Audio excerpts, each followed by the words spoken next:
House Campbell by Michael Lumby Architecture. Seemingly taking a cue from a standard Frederhoek home footprint, the architect of House Campbell carves out a remarkable celebration of form and space through a play of light. From the outside, every beautifully crafted steel opening introduces a new form or change in the configuration or coursing of the dominant brick facades. Internally, every space is carved out of this solid brick form, and each opening to the outside perfectly captures particular views. A remarkable balance is held between the economy of space and comfort.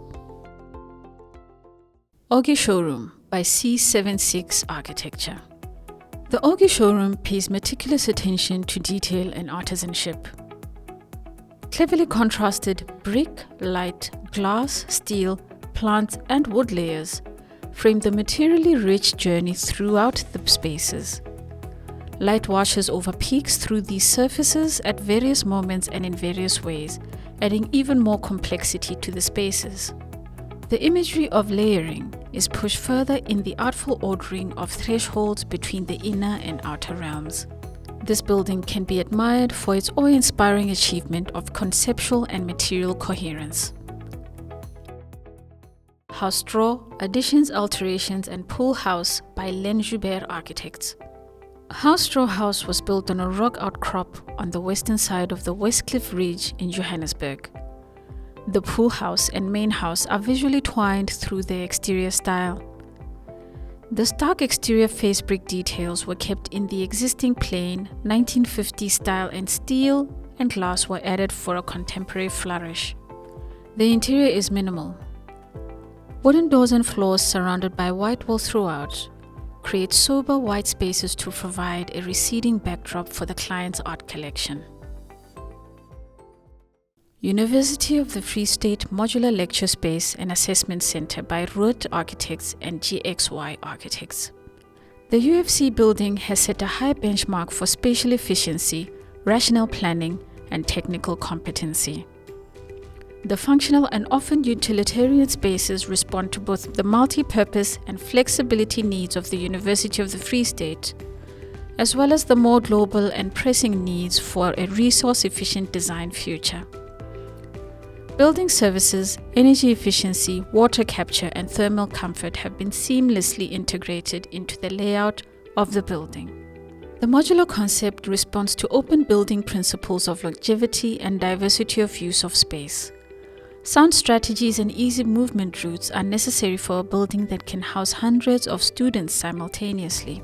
The building is a lesson in sound space organization and the technical specification in detailing of sound absorption and sound breaks, particularly in a modular building with kinetic parts like folding, sliding doors.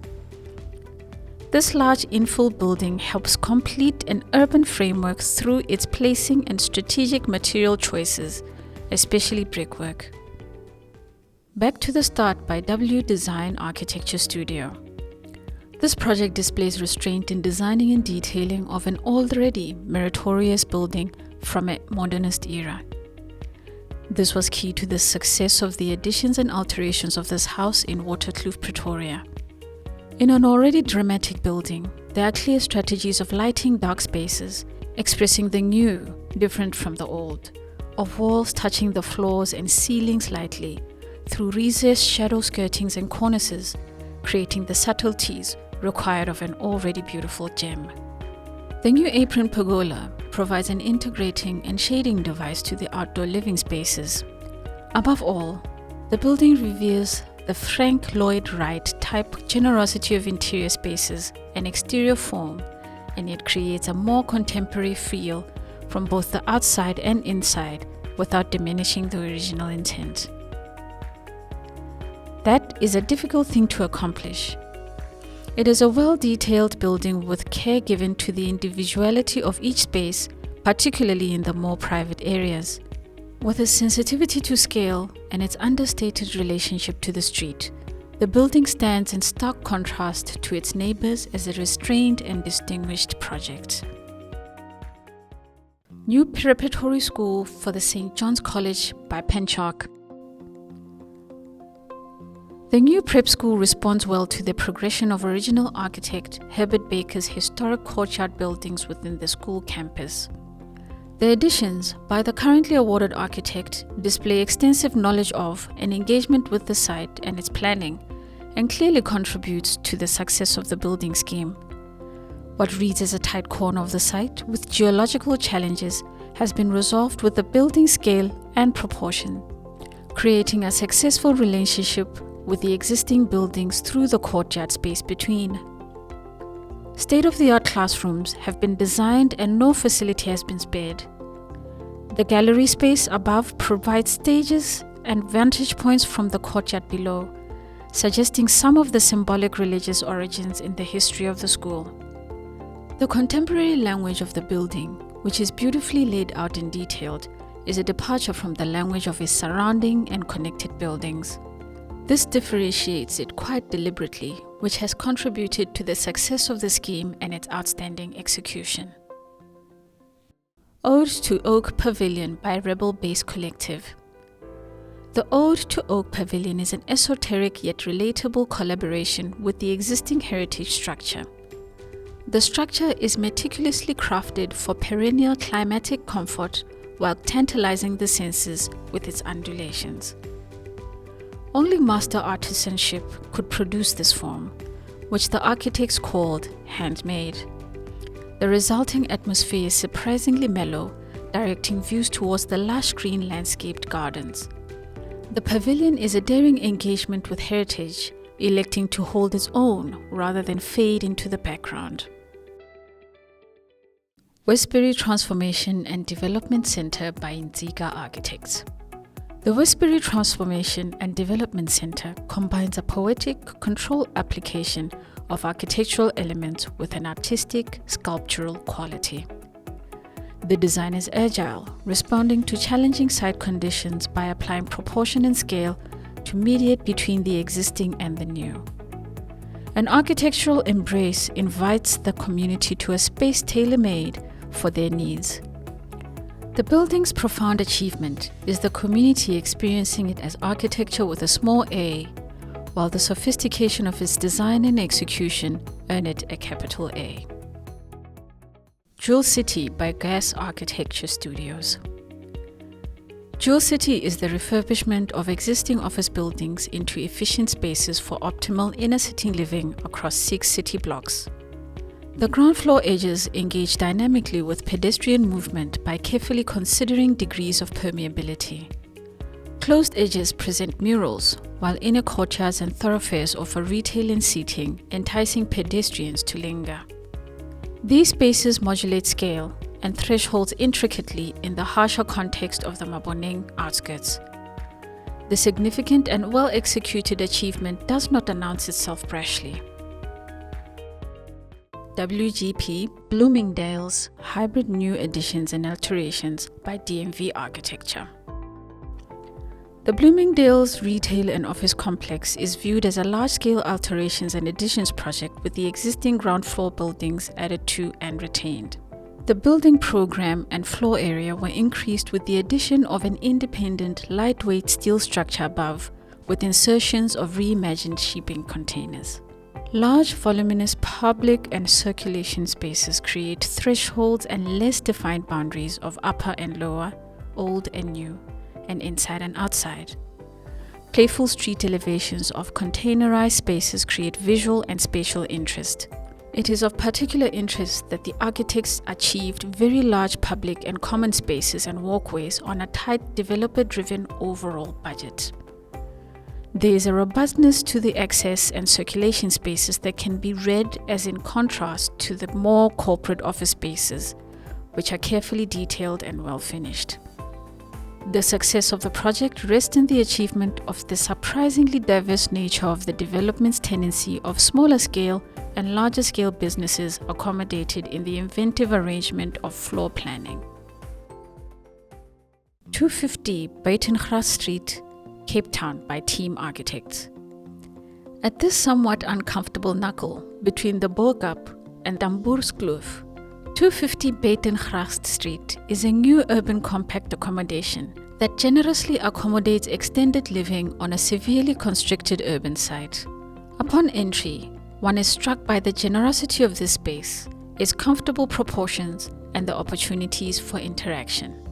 The same generosity and humane attention to scale and materiality is carried through to every space, internal or external, to every detail and to every choice of material. Dunkeld Row Houses by W Design Architecture Studio. The meritorious aspect of this project is the high density achieved by this housing scheme in a suburban context that typically accommodates one family or home per property.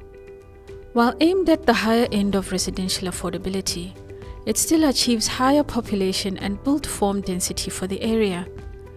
The natural slope of the site is used to carve out parking below the living units. The row house typology is explored to achieve this density and save costs through party walls. The restrained color and material palettes are realized by two face brick hues and exposed off-shutter concrete for easy maintenance. The very rational box of each block is internally interrupted with stairwells and moments of gaps of light that make the language of the buildings simple and legible. There is a clear strategy to maximize efficiency and utility in the planning. There are hints at communality with the communal garden spaces and roof terraces. The urban street frontage successfully breaks down the scale of the housing complex through subtle changes in the facade. It is a great addition to the visual landscape in its differentiation and form. Buffels Drift, their main house and wine store by Sauter and Jaco Boyens Architects. Placing the old mid-1800s building within the context of the Klein Karoo farming landscape is the allure of this project. The development is a medley of Cape Dutch-style manor houses with more rudimentary buildings built over a long period and reorganized as a landscape intervention, connecting, re-establishing and paying homage to an often sketchy and unknown past. The repair of the dam at the top of the series of buildings, water filtering through a pool and channels to buildings and irrigation below, create an image narrative of a connection and rootedness to the land. The gentle and terraced platforms create thresholds and afford importance to each existing building. The architects have recognized some traditional construction methods and have at times celebrated them, and at other times have reinterpreted them. As typical farms do, experimental construction methods are undertaken, which can be seen through the brick barrel vaulted roofs, a construction technique that is being explored, teaching and expanding ways to self-build. The making of the exteriors using traditional building techniques and the finishing of the interiors as contemporary refurbishments can be read simultaneously in parallel with and in contrast to some of the other building elements, such as the laser-cut screens and water management technologies. Like most simple architecture, there are clearly nuanced elements that are made with consideration and care. A dialogue is established with the past through the sensitive merging with the contemporary. The Onyx, Jewel City by Gas Architecture Studios. The Onyx in Jewel City embraces its context, offering respite in the form of a lawn to inner city dwellers and passers-by. The approach can be lauded for its generosity, optimism, and placing a tangibly higher value on the outskirts of the Maboneng precinct. The enveloping form and playful contemporary elements of the courtyard-facing facades counterbalance the austerity of the 13-story edifice, while the transparent ground floor welcomes the community into the space. The building achieves affordable inner-city living and provides selection options. The new atrium extension for the Herschel Girls' School by KLG Architects. The new atrium extension and music school at Herschel Girls' School fit within an overall campus planning framework. The realized development is defined through a series of internal atriums, external courtyards, and the stringing of buildings along an external pedestrian walkway.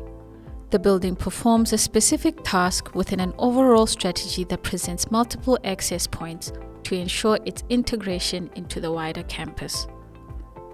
The building responds well to technical acoustic requirements for music practice spaces and formal spatial arrangements. The almost understated project is an exercise in the superior understanding of the technical systems required to create this project as a harmonized addition to the school. The internal atrium is a device employed to navigate the courtyard, as well as larger and smaller practice spaces. In addition to being an informal recital space, the atrium is also the foyer to the more formal large recital space. A sawtooth roof hovers over the central atrium, flushing most public areas with natural light. A wraparound gallery on the first floor further enhances the atrium, creating multiple stages and vantage points. The Architecture of Peterage: Conversations with Africa by Professor Jonathan Alfred Noble. In the book by Professor Jonathan Noble, The Integration of the Life Account and Architecture of Unconventional Architect Peterage is a deep reflection, complex understanding, exploration of the traveler, and ultimate synthesis of publication. Interviewing the subject over a long period and making sense of the pieces of Rich's life and work in a thematic way captures the essence of his narrative and his body of work. Rich's restlessness and search through the art of hand drawing and architectural building is revealed by his empathetic and admiring stance of the traditions of the Ndebele people and their built structures.